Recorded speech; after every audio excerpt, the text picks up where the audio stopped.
Greetings, my ghouls and ghoulettes. Welcome to another one of my Goosebumps reads. This read will be the Goosebumps 2000 book, Be Afraid. Be very afraid.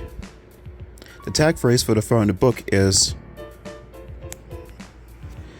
"There's a new beast on the block. Listener beware, you're in for a scare."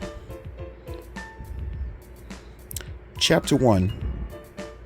My name is Connor Buckley, and I am the King of Evil. Well, no, I'm not really the King of Evil. That's the character I decided to play in the card game. What card game? I'll get to that later. But let me tell you this. Once you choose a character, you're stuck with it. You have to be that character every time you play the game. Then, every card you pick, every roll of the dice, means something important to your character. Unless you die. My friends and I had never tried any role-playing games, but as soon as we opened the box of cards and began to check them out, we were hooked. We had no idea how real the game could become, or how dangerous. I'd better start at the beginning. My friend Emily Zimman always tells me to slow down. "Cool your jets, Connor," that's what she says. "Take a deep breath. Count to 10. Try some decaf."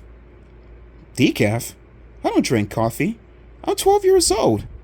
Coffee tastes like bitter mud to me. I can't help it. I have a lot of energy. I know I can't keep still. I'm always bouncing off the walls, taking a mile a minute, dancing, hopping, bopping. So what's the problem? I can't help it if other people are slow. It was near the end of summer, and Emily and I were bored. Long, hot days with nothing to do. Only a couple weeks until school started. We had read all of our summer reading books. We had played every computer game we owned 1,000 times. We had survived the family vacations with only a few dozen mosquito bites. We swam, played tennis, hung out with friends, laughing and doing nothing. And now we were totally bored. We were sitting under the split maple tree in my front yard. Actually, Emily was perched in the split part of the trunk. You see, the tree was hit by lightning last year and split right down the middle. Half the trunk bent one way, the other half bent the other. It looks like twin arches. Most people would probably have the tree dug up and carried away, but my parents are weird. Actually, they're architects. They design houses. They're very artistic. They thought the split tree looked like a piece of sculpture, so they kept it. It's actually great for sitting on and climbing. But Emily and I had been sitting on it and climbing it all summer, and we were bored. Did I mention that we were bored? I was sitting on the ground in the shade of the tree, pulling up clumps of grass and tossing them at Emily. Yes, I know it's not right to rip up the grass, but I can't just sit there. I have to keep my hands busy. The back of my neck started to itch. I reached back and pulled off a big black ant. From a perch in the tree, Emily laughed. I guess that she had plucked the ant off the tree trunk and dropped down my shirt. "Give me a break," I muttered. "Make me," she replied. We were so bored, we were turning stupid. "Maybe I'll go home and streak my hair," she sighed. I tossed another clump of grass at her. "Your hair is already streaked," I said. She came back from vacation with light blonde streaks through her brown hair. "Maybe I'll streak it some more," she said. "I need a new look for when school starts." "You need a new face," I told her. She didn't laugh. She never laughs at my jokes, but I keep trying. "Hey, what's going on over there?" she asked, jumping down from the tree. She brushed off the back of her white tennis shorts and stepped beside me. I jumped to my feet and gazed down the block. A bunch of people were gathered at the house on the next corner. "It was like a garage sale," I said, pulling a twig off Emily's shoulder. "At Mr. Zarwood's house? Weird," Emily exclaimed. Yes, it was definitely weird. Mr. Zarwood is the neighborhood grouch. He isn't friendly to anyone, and he hates kids. Last fall, I knocked on the front door of his creepy old house and tried to sell him some candy bars to a fundraiser. He sent his big German Shepherd after me.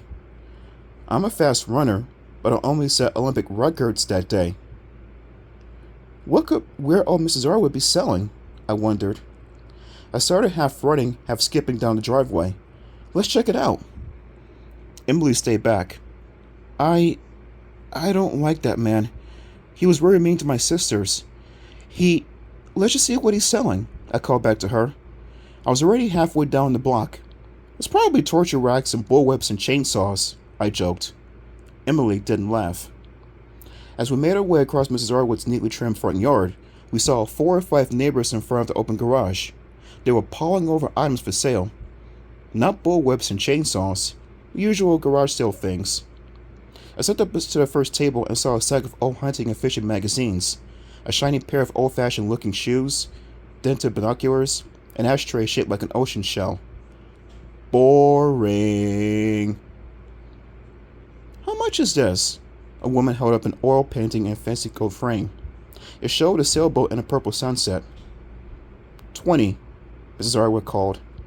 He sat on a folding chair just inside the garage, leaning back with his thin yellow arms folded behind his head. He has wavy white hair parted in the middle and a white mustache that's really weird. It sounds out straight from both sides of his square red face. I never saw a mustache do that, but it's his eyes that really give me the creeps. His mean little blue eyes always seem to be glaring angrily. He scowls and mutters to himself a lot too. He was wearing baggy, stained khaki shorts and a sleeveless red t-shirt that just barely covered his big belly. I could see tufts of white hair on his chest. The woman leaned the painting against the table. "If you break it, you take it," Mrs. Arwood called in a scratchy high voice. Then he cackled to himself, his white mustache bobbing up and down. Emily flipped through an old book of nursery rhymes. "Let's go," she whispered, giving me a push toward the street. "This is all junk." A table half hidden inside the garage caught my eye. It seemed to have dozens of small statues on it. Ignoring Emily, I jogged around a rack of old coats into the garage. I stepped over to the cluttered table to examine the figures. They weren't statues, I discovered. They were candlesticks. I saw dragons and elves and strange animals and monsters carved out of dark wood. I picked one up to study. It appeared to be half man, half horse. Emily sat beside me. "Gross," she muttered. "Check this one out." She raised a fat creature with a long rat tail. "That one looks like you," I joked, "before you streaked your hair." Emily didn't laugh. "Hey, you kids," I heard Miss Darwood's rasp. "What are you trying to steal?" He climbed to his feet and stood staring at us with those mean blue eyes, scowling angrily, hands on his hips. Emily dropped the carved candlestick to the table. We're not stealing anything," she stammered. "We're just looking," I added. "This stuff isn't for kids," the old man growled. "Maybe you should go home and play with your teddy bears." Teddy bears? I could see everyone staring at Emily and me. My face felt hot. I knew I was blushing. "We weren't doing anything," I protested. "I've seen you young hoodlums before," Mrs. Arwood replied. "Hoodlums?" He didn't move. He was staring us down. His cold blue eyes moved from Emily to me. "Let's go," Emily murmured. "He's crazy." I followed her out of the garage. We brushed past 2 women from the neighborhood who were staring at us accusingly. Squeezed through a row of cluttered tables, loaded down with junk. Then we both took off running. I didn't look back. We didn't stop until we got to my backyard. I pulled open the kitchen door and we hurried inside. "Anyone home?" I called breathlessly. No reply. Still breathing hard, I reached the pocket of my shorts and tossed something onto the kitchen table. "What's that?" Emily demanded. I grinned at her. "Connor, what is that?" she repeated.